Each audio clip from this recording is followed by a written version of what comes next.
Hello, everyone. Welcome to our 8th presentation on Blog Talk Radio. We refer to our musings as efforts as musings with Steve and Teresa, and we welcome your opinions during our discussion. I'm Steve. And I'm Teresa. The co-host. We are here to enlighten, entertain, and inform about issues we think are important. We want people to think about how positive actions make positive people. We've been so serious in our discussions of changing times that today we want to change the direction of our conversation and relax a bit. Well, changing times and changing technology has affected many people and in many very strange ways. Just how is our subject today? We scoured the internet to find numerous examples that we think are funny and expose some of the strange and confusing situations.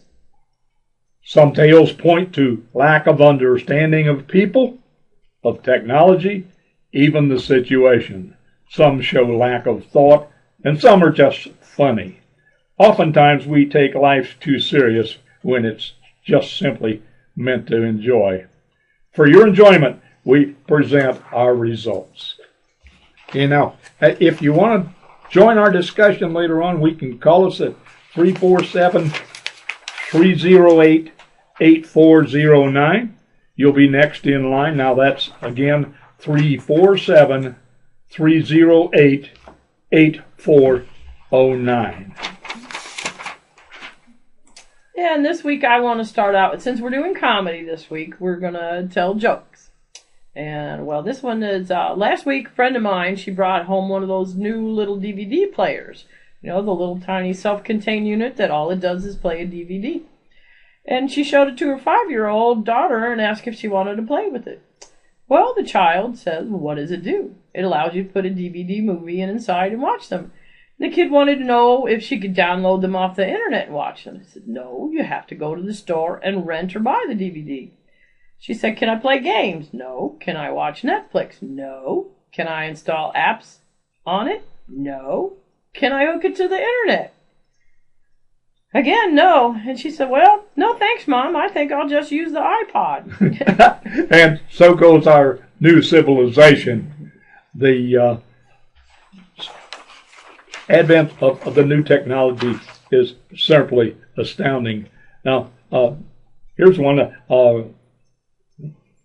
PC user's hard drive got damaged, and support manages to recover the files in the key directories and copies them to a new drive. Still, user is furious. Where are the Sam Hill and my files? And the tech asks, well, where did you have the files that are missing?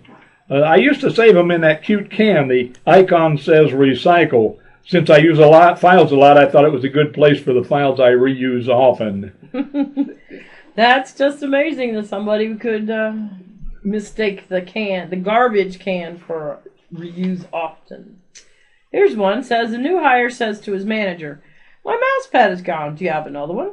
And manager says, no, but you can get one at the office supply catalog from purchasing. Pick what you want and they'll order it. New hire leaves, goes to purchasing, only to return a few minutes later. The lady in purchasing tells me that you have to order the mouse pad. She says you're the only one that knows what's compatible with our system. It's like, come on, a mouse pad? Yeah, a guy with a power user creates an image of his signature to be added automatically to his outgoing email. Other users see it and ask for his help creating their own image. One day I get a message from a clueless user asking to have a signature image created for her email. I replied with an email having my signature image, asking if she would like one similar to mine. Her reply, no, I want my name on it. Here's a good one. It's about new notebook PC laptop. He gets a new notebook PC with the wireless network card, and the guy loves it for a day or so until the battery goes dead. I said, did you plug it into a power outlet to charge it? Asked the tech man. The guy says, no. Says the sales guy impatiently, why should I? It's wireless. Yeah, why not? Why not?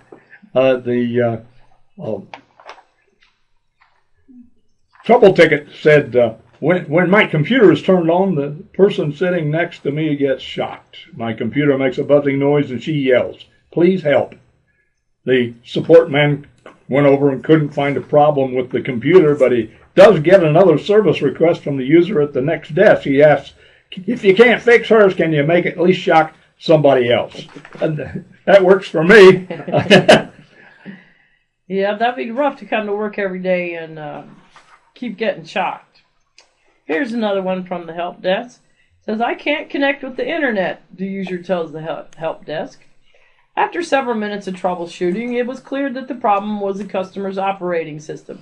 The modem had died. No modem, no internet.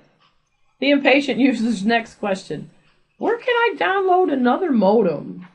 At a grocery store someplace.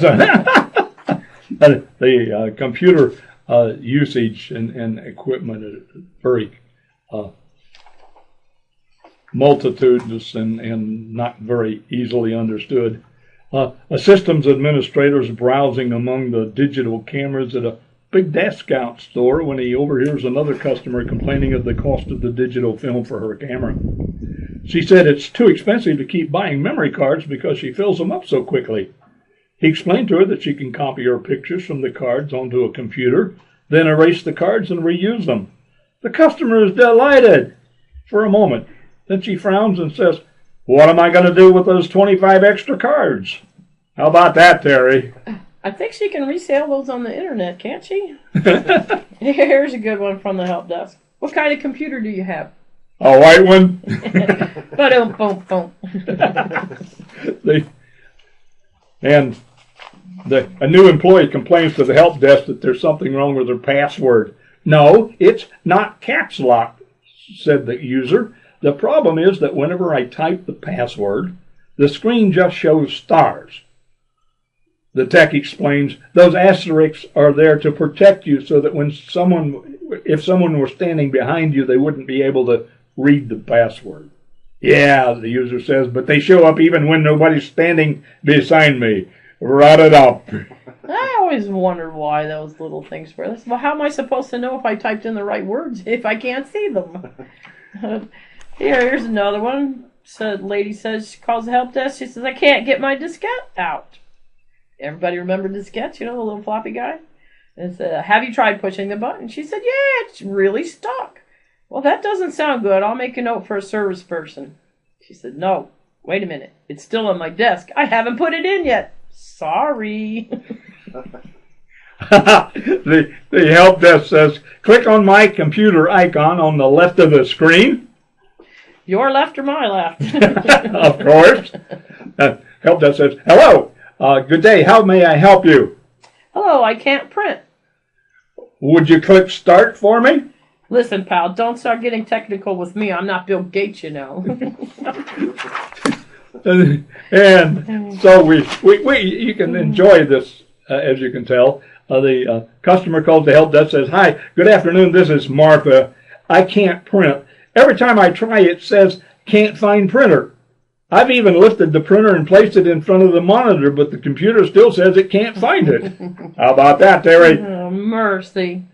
Here's another one. "I have problems printing in red." Help desk, "Do you have a color printer?" Thank you." I did one like that last week, and I'm too embarrassed to even repeat it at the time. The customer says, "My keyboard's not working anymore." "Are you sure it's plugged into the computer?" says the help desk. "No, I can't get behind the computer." Help desk says, "Pick up your keyboard and walk 10 paces back." Customer, "Okay." "Did the keyboard come with you?" "Yes." "That means the keyboard's not plugged in." "Is there another keyboard?" "Yeah, there's another one here, and that one works." Amazing, amazing. Well, I guess it's a good test system. If it comes with you, it's not plugged in. Here's one, and you've given out a password. Your password is the small letter A as in apple, a capital letter V as in Victor, and the number 7. Is that 7 in capital letters? That to those people that are not into texting, that one flies right by. That's it. Customer says, I have a huge problem. A friend has a put a screensaver on my computer, but every time I move the mouse, it disappears. How about that one? Gotta watch out for that mouse. It'll steal your first screensaver. Here's one. Help desk. How may I help you? I'm writing my first email. Okay, and what seems to be the problem, ma'am? Well, I have the letter A in the address, but how do I get that circle around it? Yeah. Again, to the uninitiated, it means nothing. No more floppy disks from home, the systems administrator tells the user whose PC keeps getting reinfected with viruses. A week goes by with no problems. Then the user's machine is infected again. Yes, she used a disk from home, she admits, but I let the diskette sit on the desk for a whole week. Who knew that viruses could live that long? So it goes. Yeah, I guess some electronic viruses have a really long lifespan. Here's one that I find kind of strange, really. They made a new computer room, state-of-the-art, laid out, stuffed with useful tools for management.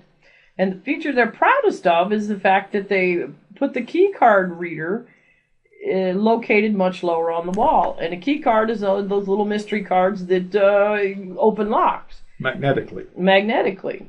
And this has nothing to do with handicapped accessibility requirements.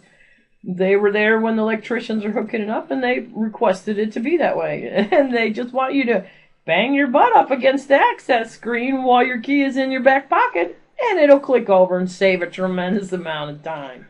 I guess that's using your head. Amen. Or something.